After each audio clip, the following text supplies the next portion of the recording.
Good morning, Dadeville. It is great to come to you again on this beautiful Thursday morning. Isn't it amazing how God just clears the atmosphere with a good rain like we had yesterday, and the cool temperatures makes it so nice. Sonia and I were standing outside this morning on our porch listening to the birds, especially the crows, going crazy this morning, just celebrating the joy of this great new day. And I hope that you're celebrating with joy this great new day. Joy is the word we talked about yesterday in our daily devotion. And I want us to go back to John 14, 15, and 16 today and probably for the next couple of days because there's so many good promises that are here.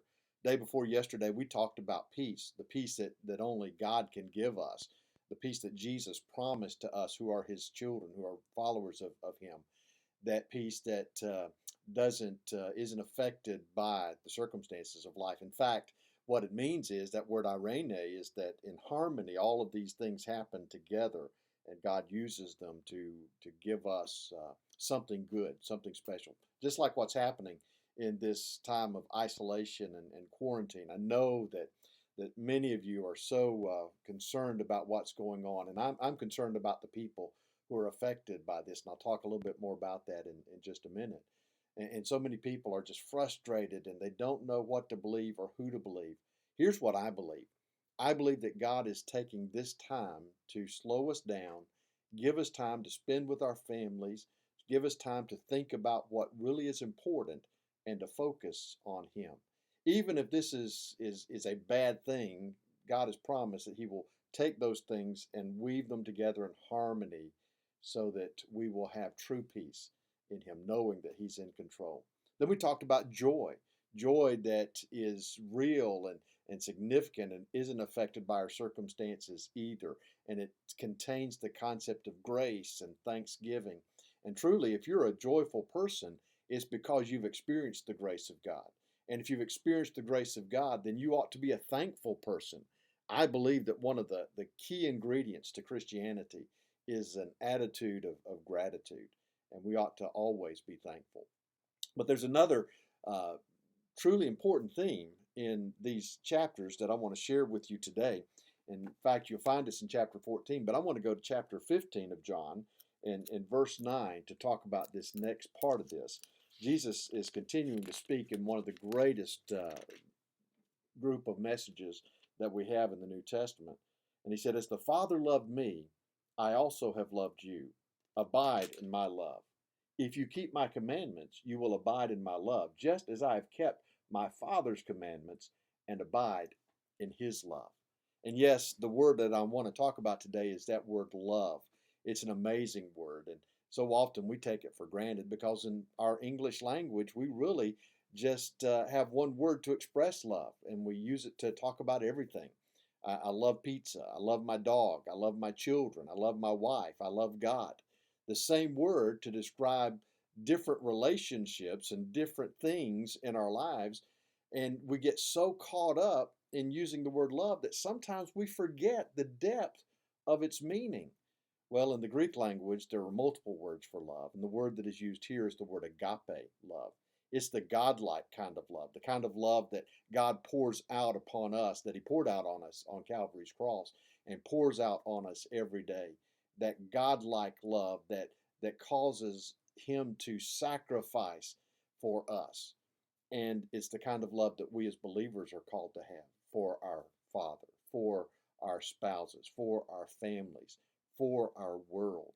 And this is what he's talking about here.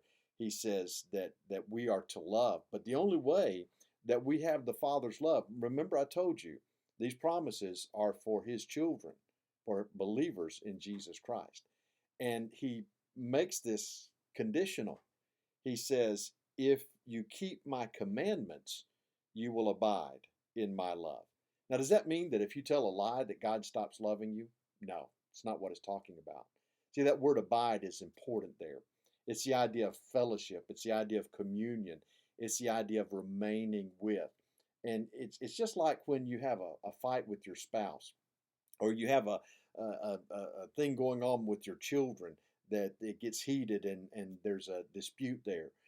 You don't stop loving them, but the fellowship is not the same. The relationship is not the same until you work those things out and you come back together to abide in each other. That's the idea here. If we keep his commandments, we stay right in the center of God's will. And when we stay right in the center of God's will, we experience God's love perfectly. Can you imagine that? I know that many times we even take that for granted. Think about it. When was the last time you really spent some time in prayer with the Father? Spent time in studying the Word with the Father? See, that's the idea of abiding because you can't have a relationship if you don't spend time with each other. Now, here's what I want to talk about this concept of loving God and loving each other and being loved by Him. See, here's the thing in the midst of this coronavirus, the question has been asked, Pastor, why don't we go ahead and start back having church? We want to gather together, we want to be together. Why can't we do that? Well, I want to tell you the reason that I am hesitant to come back together. Listen, I love you folks and I want you to be here. I want to see your smiling faces.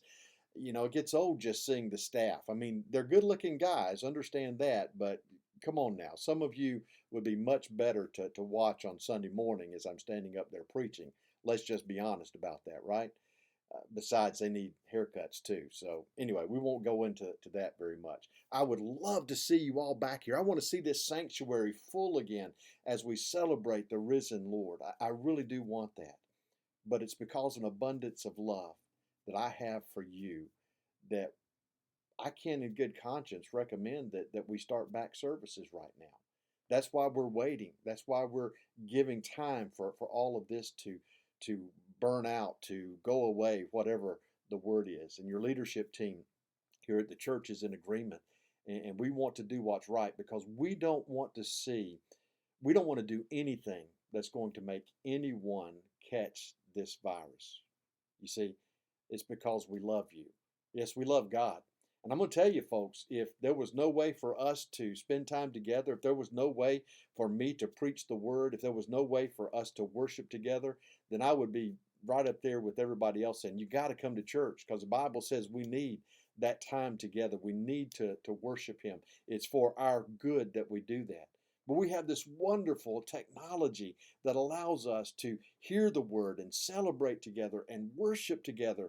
It's exactly what God has given us for such a time as this. And while it's not the best, it's good. And I'm glad that we can do this. So I want you to think about that today. Do you love God with all your heart, soul, mind, and strength? Do you love your neighbor as yourself? Because if you do, it'll cause you to do some things that some people will think, well, that's just crazy. But this pastor loves you, and I pray that you have